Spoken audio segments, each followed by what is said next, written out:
할렐루야. 오늘 금요철야 예배입니다. 하나님 앞에 우리 다 함께 기도하심으로써 오늘 예배를 하나님께 올려드립니다.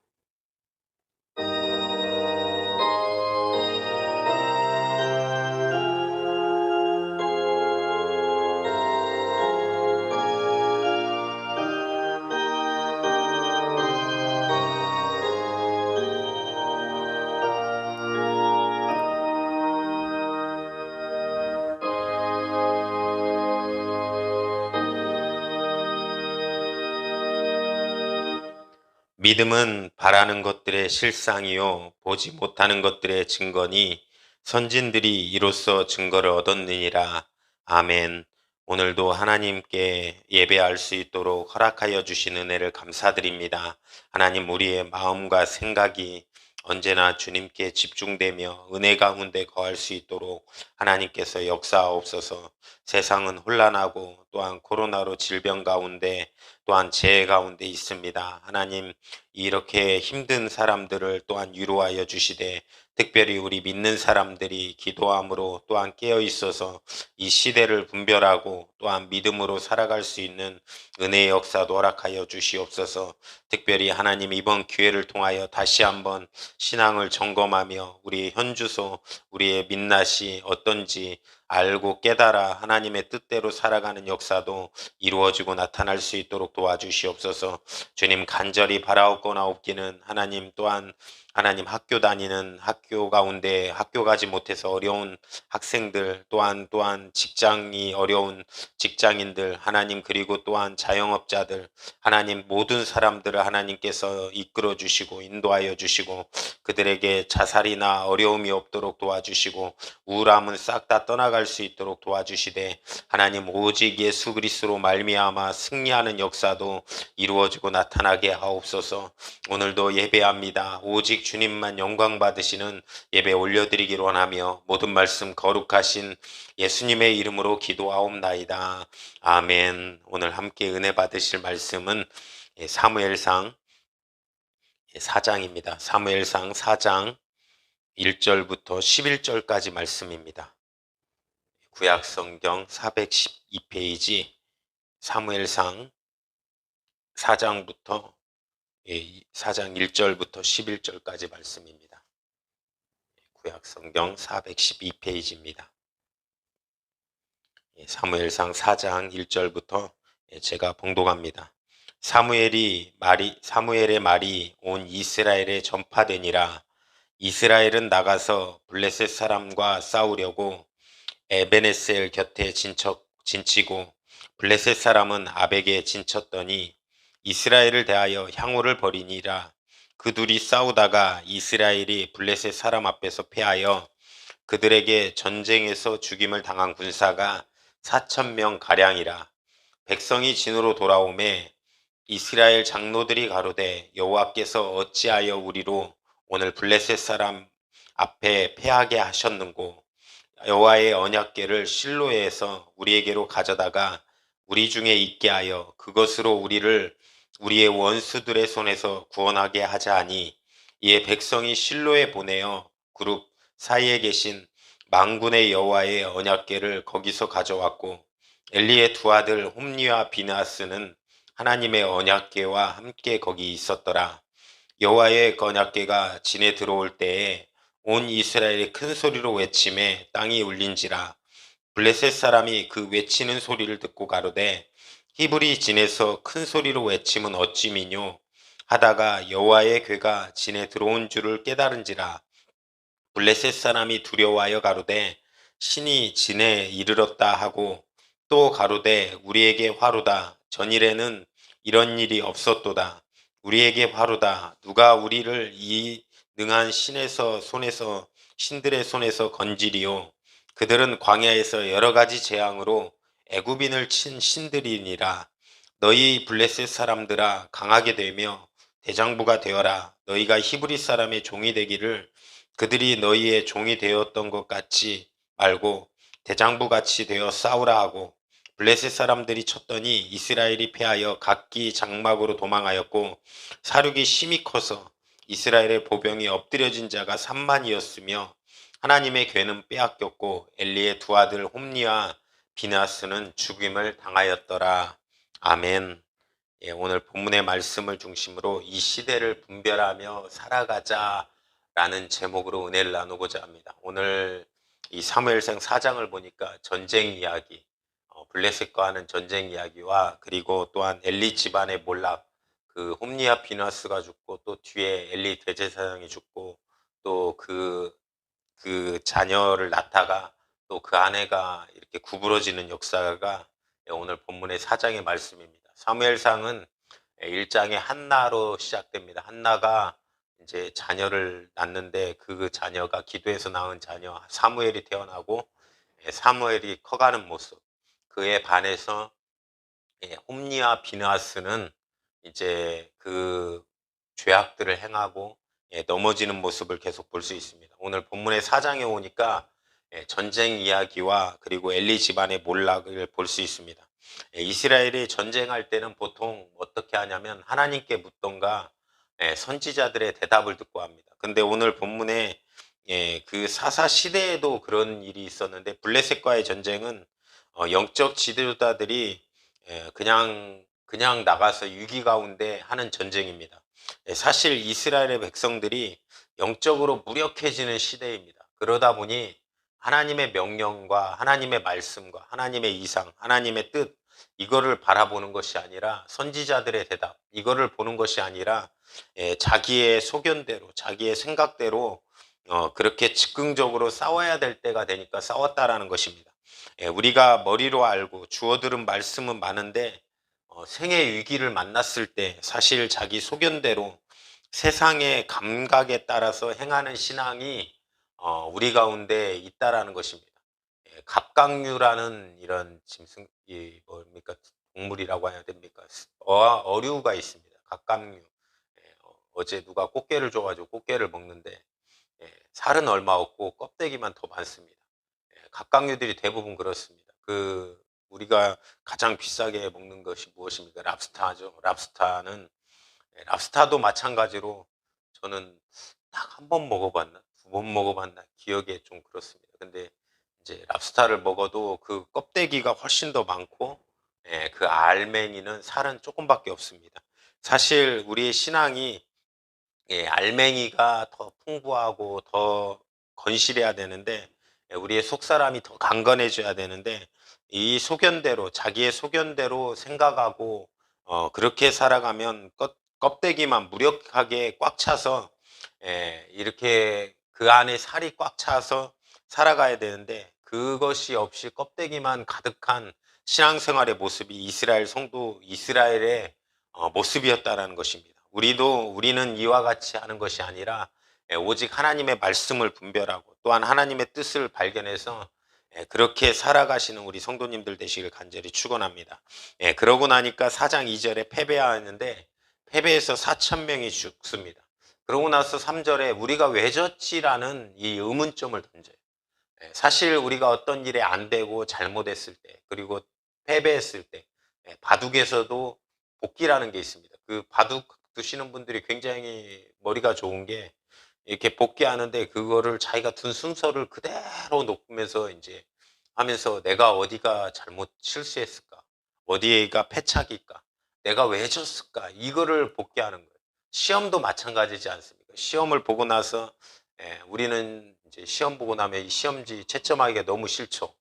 왜 그러냐면 많이 틀리니까 그냥 막 던져버리고 어디다 박아놓고 그러지만 이거를 자꾸 왜 우리가 어디가 틀렸지 이렇게 검토해야 우리가 성장할 수 있다는 것입니다. 그래서 사실 3절에 이거 우리가 왜 졌지는 장로들이 모여서 좋은 의견이었습니다. 사실 좋은 의견이었는데 사실 우리도 한국교회도 또한 우리 신앙생활에 또 우리가 신앙생활이 잘못하고 넘어지고 쓰러질 때 이 질문이 우리 가운데 있어야 되는 것입니다. 우리가 왜 신앙생활이 이렇게 무너지는가?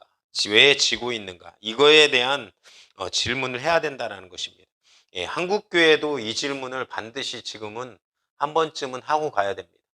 이 시대에 우리 교회들이 해야 될 역할, 우리 시대 가운데 교회들이 다시 한번 하나님의 뜻대로 살아가야 될 역할, 이 질문을 하나님 앞에서 던지는 한국교회 우리 성도님들 되시길 간절히 축원합니다.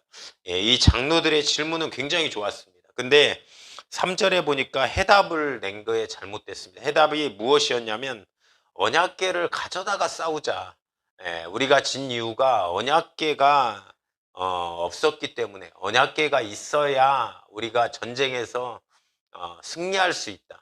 사실 언약궤에 대해서 좀 이따가 자세하게 설명하겠지만 이것은 이스라엘 전체 공동체가 움직일 때만 하나님이 자기 이름으로 두시려고 결정한 장소가 언약궤가 있는 곳이었습니다. 그래서 사실 이 언약궤를 가지고 가서 이것이 이 언약궤를 들고 가야 우리가 전쟁에서 이길 수 있다는 굉장히 미신 같은 생각인 것입니다. 마음대로 가지고 다닐 만한 것이 아니고 언약궤가 그곳에 있을지라도 그것이 승리를 가져다 주지 않는다라는 것입니다. 그러니까 하나님이 자기들의 목적과 또한 필요를 따라서 그렇게 하나님의 언약궤를 쓰고 있다라는 것입니다. 우리가 이런 것이 우리의 신앙생활도 이런지 한번 돌아봐야 됩니다. 하나님을 경배하고 섬김의 대상인데 오늘날 예배는 하나님을 위해 드리는지 나의 필요를 위해 드리는지 그것이 예배가 있는지 한 번쯤은 다시 한번 돌아봐야 되는 것이 우리의 신앙생활이라는 것입니다. 우리는 하나님을 경배하고 섬김의 대상입니다. 항상 제가 예배할 때마다 하나님 앞에 기도하면서 오늘도 하나님께 예배드립니다. 예배하기를 원합니다. 예배를 하나님께 올려드리기를 원합니다. 이렇게 고백하면서 기도하는 이유도 우리의 예배 생활이 어떤 우리의 유익을 위해서 우리의 어떤 만족을 위해서가 아니라 나의 필요를 위해서 하는 것이 아니라 하나님을 위해 드리는 그런 모습들이 우리 가운데 있어야 되는 것입니다. 사실 처음 모습들은 굉장히 우리가 순수합니다. 제가 국회의원들의 초선일 때의 얼굴들을 봤어요. 되게 젊더라고요. 한 4선, 5선 의원들 되면 벌써 20년, 30년쯤 정치를 하시잖아요. 근데 초선 의원들을 보니까 다 같이 공통적인 게 젊은 거예요. 그리고 되게 순수해요. 그 당선될 때 이 표정을 보면 막 진짜로 순수합니다. 그러면서 인터뷰를 하면 내가 이제 이 초심을 가지고 그런 인터뷰는 꼭 하시더라고요. 내가 초심을 가지고 법을 제정해서 우리나라를 좋게 만들고 잘 살게 만들고 막 그러겠다. 그런데 순수한 이런 모습들로 출발합니다. 그런데 이것이 점점 세월이 지나가면서 예전의 순수함을 잃어버린다는 것입니다. 예, 이 신앙생활도 우리가 유튜브가 요즘은 참 많이 하고 온라인이 정말 많이 합니다. 그러면서 어쩔 수 없이 이렇게 하는데 사실 이러면서 온전한 복음 또한 하나님의 말씀을 정직하게 말하는 그런 교회들 그리고 또한 이런 부분들이 부각이 됩니다. 그런데 어떤 취사 선택이 지나치다 보니까 이 교회는 이래서 안 돼. 그리고 저 교회는 저래서 안 돼. 그리고 다른 이유로는 목사님은 재미가 없어서 안 돼. 뭐 이런 자극적인 패턴의 교회들이 오히려 더 많아지고 더 늘어날 수 있다라는 것입니다. 사실 제가 고향교회 목사님은 이제 유록산 목사님한테 저희 결혼도 주례도 해주셨는데 어, 진짜 지금은 나이가 많으셔서 은퇴하시고 시골에서 또 목회하시면서 많은 사람들에게 또 복음 전하는 일로 그렇게 쓰임 받고 계시는데 고향교회 목사님이 이렇게 화려하진 않으세요. 제가 구원받고 나서 이 말씀의 메시지에 은혜 받았던 거는 화려하진 않으신데 진실함으로 그 예수님을 전하십니다. 예수님을 말하시고 예수님을 전하시는 그 진실함에 내가 말씀에 큰 은혜를 받았습니다. 사실 우리는 하나님의 말씀이면 아멘하고 또한 하나님 예수 그리스도가 날 위해 죽으셨다라는 그 사실의 고백이 있는 그런 은혜가 우리 가운데 넘쳐나야 될 줄 믿습니다. 그 사실로 말미암아 살아가시는 우리 성도님들 되시길 간절히 축원합니다. 그러고 나니까 4장 5절부터 7절에는 블레셋이 언약궤를 가지고 온 적이 없었는데 오히려 블레셋이 굉장히 놀랍니다. 자기네들끼리 논란을 합니다. 이들이 이 언약궤를 가지고 왔다. 우리가 두렵다. 그런데 우리가 힘내서 우리가 저들을 40년 동안 다스렸는데 우리가 저들의 종이 될 수는 없다. 그렇기 때문에 우리가 힘내서 다시 한번 싸워보자. 이런 각오로 싸우다 보니 9절부터 11절에 보니까 이스라엘이 완전히 집니다. 아까는 4천 명이 죽었는데 2차 전쟁에서는 3만 명이 죽는 역사가 일어납니다. 이 패배는 사실 세 가지를 이뤘습니다. 인원의 죽음, 3만 4천 명의 사람을 잃었고, 또한 홈리와 비나스의 죽음을 잃었습니다. 그리고 법궤도 빼앗겼습니다. 이 세 가지를 잃고 나서 이 세 가지를 완전히 빼앗기는 역사가 일어나는 것입니다. 이 언약궤에 대해서 얘기하면 언약궤에는 안에는 세 가지 물건이 들어 있습니다. 세 가지 물건이 들어 있는데 다 오래되신 분들은 다 외우고 아실 거예요. 근데 이 세 가지 물건이 무엇이냐면 만나가 들어 있습니다. 첫 번째는 만나가 들어 있고 또 아론의 쌍난 지팡이가 들어 있습니다. 십계명에 두 돌판이 들어 있습니다. 다 이것이 어떻게 보면 다 좋은 물건 같은데 아픔이 있는 물건입니다. 만나는 무엇입니까? 광야 동안 40년 동안 광야 생활하면서 40년 동안 먹었던 음식인데 홍해의 이적을 맛보고 나서 이 백성들이 계속해서 모세에게 외쳤던 것이 우리에게 물과 빵을 달라는 거예요. 우리에게 물과 빵을 줘라. 그러면서 40년 동안 이적을 맛봤으면 사실 순종해야 될 거 아닙니까? 그 이적을 맛보고 매일매일 이적을 하나님의 역사를 맛보고 매일매일 봤어요. 근데 40년 동안 봤는데 그들이 순종한 것이 아니라 먹고 사는 것만 잘 해결되면 우리가 신앙생활을 잘하겠다. 신앙생활을 잘하겠다라고 하는데 이것이 순종함으로 안 냈다라는 거예요. 이렇게 이적을 맛보고도 순종이 안 됐다라는 것입니다. 그런 면에서는 만나는 하나님의 이적이기도 하지만 한편으로는 아픔이 있는 그런 물건입니다. 그리고 첫 번째 시험, 예수님의 첫 번째 시험도 예수님의 첫 번째 시험이 무엇입니까? 이 돌덩이를 떡덩이가 되게 하라. 그렇게 예수님이 무슨 말씀을 하십니까? 오직 사람은 떡으로만 살 것이 아니요 하나님의 말씀으로 살아야 될 것이다 라고 얘기하시면서 바꿔가는 것입니다. 이 만나는 이런 모습으로 이것에 담겨져 있었습니다. 또한 아론의 쌍난 지팡이는 어떤 의미가 있냐면 왜 마른 나무에 싹이 나고 꽃이 피는 이적이 일어나는가? 마른 나무의 지팡이에 그 꽃이 싹이 나고 꽃이 피는 이적. 마른 지팡이에 그것이 날 수 없잖아요. 심어져 있는 나무면 꽃이 필 수 있고 잎이 날 수 있지만 마른 지팡이에 꽃이 피고 싹이 날 수 없지 않습니까? 그거는 왜 일어나냐면 민수기 16장에 보니까 고라 일당이 당을 지어서 반역을 합니다. 그리고 하나님의 심판을 받아 죽는 역사가 일어납니다. 고라의 반역 이후에 이스라엘 백성이 아론 가문에 또한 제사장 직분에 더 이상 도전하지 못하게 하려고 12 이 지팡이를 가지고 오게 해서 그 중에서 아론의 지팡이만 싹이 돋고 살구꽃이 피게 만들었습니다. 죄의 대가는 죽어 마땅하나 하나님께서 긍휼과 자비를 베푸시겠다라는 것입니다. 십계명 두 돌파는 무엇입니까? 십계명은 모세가 두 번째로 받은 율법입니다. 첫 번째 돌파는 모세가 부셨습니다. 내려와서 그 승질나서 부셨습니다. 뭐 처음 듣습니까? 왜 그러냐면 모세가 40주야를 금식하고 나서 첫 돌판을 가지고 내려올 때 백성과 아론이 이 금송아지를 만들어 놓고 이것이 우리를 애굽에서 끌어낸 여호와다 하면서 그렇게 섬기고 있었습니다. 우상숭배라고 있었습니다. 그러니 모세가 그때 그 모습을 보고 던져서 깨트립니다. 그래서 갈아서 백성들에게 마시게 하고 또한 그 징계로 말미암아 우상숭배에 앞장선 사람 3천 명이 죽습니다. 그러고 나서 이 40일 동안 다시 산에 가서 금식을 하면서 십계명에서 두 번째 돌판을 받아오는 것입니다. 두 번째 돌판은 우리가 율법을 주실 때 우상숭배를 다시 한번 떠올리게 만듭니다. 우상숭배했구나. 우리가 다른 것을 더 섬겼구나. 다른 하나님보다 더 사랑하는 것이 있었구나. 그래서 이 언약궤 안에 있었던 세 가지 물건의 공통점은 인간은 쇳덩어리라는 것입니다. 인간은 철저한 무능과 죄성을 가지고 있다라는 것입니다. 우리 인간은 철저하게 이 죄 때문에 지옥 갈 수밖에 없는 존재라는 것을 얘기하는 것입니다.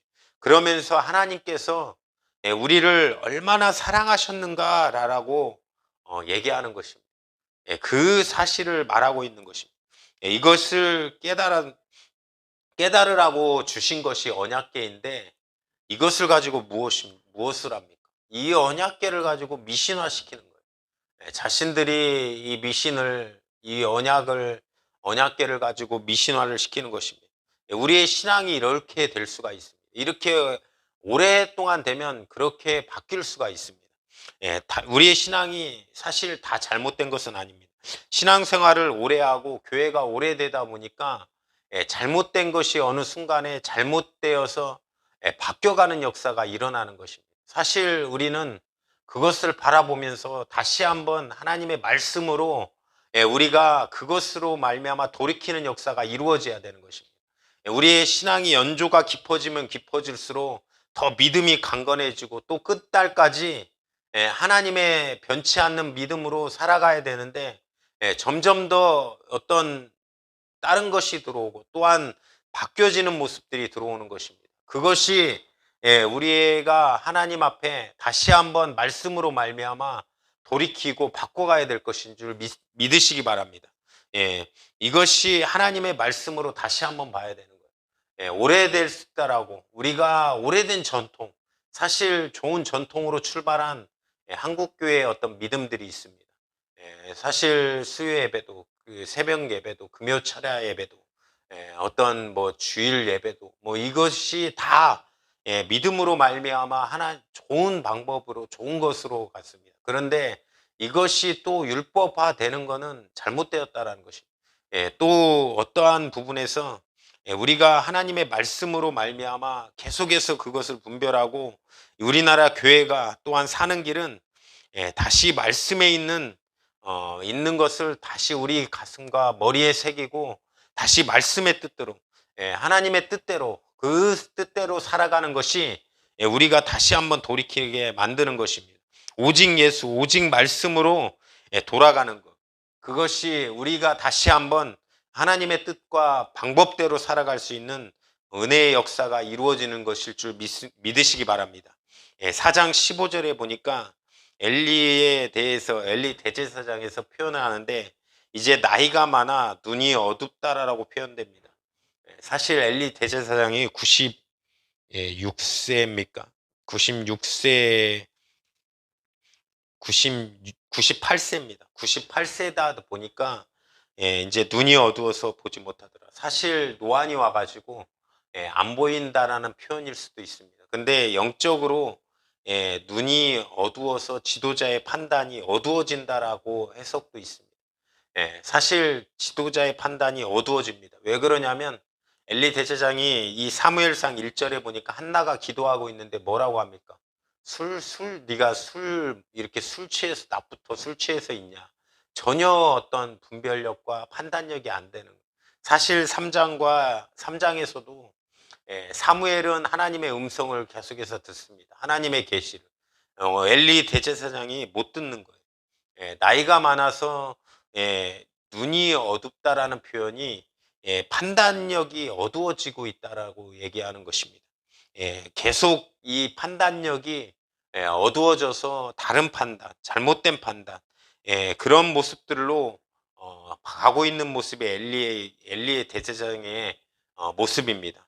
사실 하나님의 영광과 이상이 이 땅에서도 들려지는 시대입니다.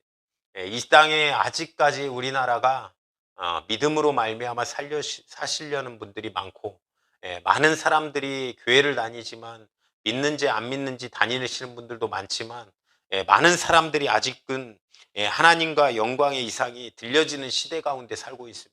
하나님의 감동이 있고 은혜가 우리 가운데 있는 것입니다. 이 시대 가운데 우리가 다시 한번 하나님의 말씀과 뜻이 무엇인지 정확한 분별을 하고 살아가야 되는 것입니다. 코로나로 지금 온라인 예배가 시작된 지 우리 교회가 한 달이 됐고, 또 추석 때 발병되면 두 달이 갈지 모릅니다. 사실 이 온라인 예배를 뭐 드리는 부분은 이렇게 온전하게 드리면 상관이 없습니다. 근데 이것이 길어질수록 우리가 더 은혜의 자리, 은혜 받는 자리에 더욱더 사모함으로 가야 된다라는 것입니다. 말씀 듣고 분별해야 우리가 하나님 이 시대 가운데 하나님의 역사를 바라보고 하나님의 뜻을 바라보며 하나님의 뜻이 무엇인지 정확히 보고 살아갈 수 있는 것입니다. 사실 이스라엘 민족은 이 시대 가운데 자기가 왜 전쟁해야 되는지 하나님의 음성, 하나님의 어떤 계획과 또한 선지자의 말이 듣고 하는 것이 아니라 자기의 뜻과 자기가 그 상황이 되니까 자기의 소견대로 전쟁을 했습니다. 또한 엘리 대제사장은 자기가 이것이 분별하지 못하는 시대, 자기에게 들려오는 하나님의 감동을 이제는 분별하지 못하는 역사가 일어나고 있는 것입니다. 사실 이 시대를 살아가는 우리 믿는 사람들은 하나님의 이상과 하나님의 영광이 들려지는 시대 가운데 있어야 됩니다. 이것이 들려질 때마다 이 말씀이 들려지고 이 뜻이 깨달아질 때마다 하나님의 역사를 더욱더 사모하며 살아가는 우리의 모습들이 되어야 되는 것입니다. 그래서 정말로 이 시대를 살아가면서 하나님의 역사를 더 분별하고 또한 하나님의 능력으로 살아가서 평생에 하나님의 뜻 가운데 은혜 가운데 거하면 우리 성도님들 되시기를 간절히 축원합니다. 은혜의 자리에 있을 때 제가 마음을 놓습니다. 사실 은혜 받는 자리에 있다라고 하면 정말 마음을 놓고 어떤 경우라도 하나님의 은혜, 하나님의 말씀을 듣고 하나님을 또 사모하고 하나님의 은혜 가운데 거한다라고 하면 걱정을 놓습니다. 근데 이제 막 그 말씀이 안 들려지기 시작하고 또한 은혜가 없어지기 시작한다라고 하면 제 마음 속에서 걱정이 되고 또 이렇게 근심이 생깁니다. 사실 우리 성도님들이 다시 한번 은혜 가운데 정말로 이 은혜 가운데 말씀을 듣고 또한 분별해서 이 시대를 살아가시는 역사가 충만하시기를 주님의 이름으로 축원드립니다. 오늘 이 시간 합심으로 기도하실 때 하나님 오늘도 불러주심을 감사합니다. 하나님 오늘 예배 가운데서 하나님 함께하여 주셨사오니 우리의 정말로 생각과 마음 가운데 하나님의 생각과 말씀의 능력이 하나님 이루어지고 나타나는 우리의 모습들이 될 수 있도록 도와주시옵소서. 이 시대 가운데 하나님 우리를 정확하게 다시 한번 보게 하여 주시고 또한 그 가운데 하나님 정말로 주님 은혜의 자리를 사모하며 또한 은혜의 자리에 가운데 거할 수 있는 우리의 모습들이 다 될 수 있도록 하나님께서 역사하여 주시옵소서. 그 믿음으로 살게 해 주시옵소서. 또한 그 능력 가운데 승리하게 해달라고 오늘 이 시간도 주여 삼창에 치고 기도하겠습니다. 주여 주여 주여